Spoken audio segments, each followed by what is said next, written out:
Merci Madame la maire. Madame la maire, mes chers collègues, je dois avouer que le titre de votre communication Rentrée des familles m'a fait sourire. Il m'a fait sourire parce qu'au-delà des accents gentiment paternalistes qu'il inspire, c'est bien la première fois depuis le début de votre mandature que vous faites appel aux familles de manière aussi vibrante. Mais les familles parisiennes, Madame la maire, ne sont pas dupes et fuient Paris pour s'installer dans la petite couronne de Paris. En témoignent les chiffres annoncés par le rectorat de Paris qui annonce une baisse, vous l'avez rappelé, de 2249 élèves en primaire et maternelle en cette rentrée 2018.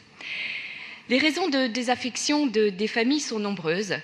Difficulté à se loger, difficulté à se déplacer, difficulté à respirer. Et là, car lorsque l'on est parent, on aspire à une bonne qualité de vie pour ses enfants. Et aujourd'hui, force est de constater que la politique de l'exécutif parisien n'encourage pas les familles à rester, à vivre dans Paris. Alors s'adresser aux familles pour la rentrée est une intention louable. Encore faudrait-il donner envie à ces familles de rester dans Paris et appliquer une véritable politique pour elles. Créer des conditions favorables pour que leur vie ne soit plus un casse-tête au quotidien. C'est un réel problème pour notre capitale car le dynamisme d'une ville passe évidemment par les familles qui y habitent. Il est urgent donc que chaque politique parisienne soit élaborée en fonction des contraintes et des attentes des familles pour tenter de stabiliser le nombre des familles à Paris. Je voudrais maintenant m'attarder sur la question des temps périscolaires. Et même si 80% des communes de France ont choisi de revenir à la semaine des 4 jours, la ville de Paris a préféré rester sur un modèle des 4 jours et demi. Alors je voudrais vous dire, Madame la maire, que nous, notre groupe UDI Modem, n'est pas aveuglément opposé à ce maintien, mais encore faut-il sensiblement améliorer plusieurs points. Vous mettez en avant l'avantage, je vous cite, que cette organisation des 4 jours et demi est plus favorable aux apprentissages. Au-delà des batailles des chronobiologistes partagés sur la question, pouvez-vous nous dire si le rectorat de Paris vous a apporté des chiffres, des statistiques qui confortent cette idée? Si tel était le cas, alors nous vous demandons de nous fournir ces chiffres aux élus de Paris et aux familles afin de montrer les bénéfices d'une telle mesure sur la réussite des apprentissages des élèves. C'est la 5e année que Paris a choisi cette option et nous devons pouvoir évaluer aujourd'hui sa finalité, à savoir une meilleure réussite des élèves. Oui, notre groupe n'est pas opposé de manière systématique au maintien des 4 jours et demi, car les familles parisiennes ont accepté à 91% de laisser leurs enfants aux activités des temps périscolaires, tous les mardis et les vendredis après-midi. Elles ont trouvé une stabilité dans leur organisation hebdomadaire, avec les mercredis matins travaillés pour leurs enfants. Mais parmi ces 91%, combien y a-t-il de familles résignées ? Et combien y a-t-il de familles qui plébiscitent réellement cette organisation? Pour le savoir, il suffirait très simplement d'organiser une consultation des parents et des équipes éducatives, comme nous vous l'avons demandé à maintes reprises. C'est également le sens de certains vœux qui vont être déposés à ce Conseil.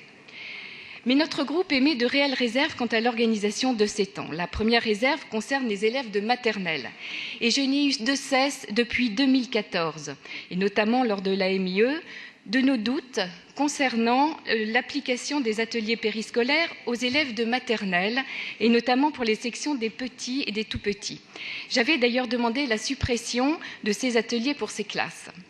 Vous parlez dans votre communication de bienveillance envers les enfants, mais la première des bienveillances n'est-elle pas de respecter les rythmes des petits plutôt que de leur imposer des ateliers sans aucun intérêt pour leur âge? Vous avez donc enfin fait le constat de cet échec en la matière et nous accueillons avec satisfaction, je dois le dire, le lancement d'un appel à projets pour les ateliers dispensés en maternelle.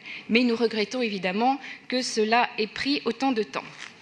Le second point de nos réserves porte sur la qualité des ateliers, tant sur le recrutement des animateurs que sur le contenu dispensé. En effet, des animateurs qualifiés, compétents, professionnels, faisant respecter la discipline, sont des conditions indispensables pour une bonne reconnaissance de ces ateliers, tant par les élèves que par les parents, mais bien sûr aussi par les professeurs. Exigence de recrutement, mais également exigence de contenu. Trop de critiques nous remontent encore sur le manque de qualité, ou plutôt sur l'inégalité des ateliers et sur la qualité qui est dispensée. Ces moments d'activité doivent faire progresser l'enfant, lui faire découvrir des univers qu'il ne connaît pas. Ils doivent être notamment des rendez-vous privilégiés avec la culture, et Paris possède toutes les structures adéquates pour offrir à nos petits Parisiens des prestations de qualité. Tout dépend encore de l'esprit que nous voulons mettre dans ces ateliers. Nous avons choisi l'exigence et l'excellence pour tous, et notamment pour les enfants des arrondissements qui en ont le plus besoin. J'en reviens enfin au dernier point qui est la consultation. La consultation et la participation citoyenne à Paris sont des marqueurs de votre mandature, Madame la maire. Alors, je vous le répète, pourquoi ne pas organiser une telle consultation dans les écoles auprès de tous les parents et des professeurs afin de connaître leur avis sur la question?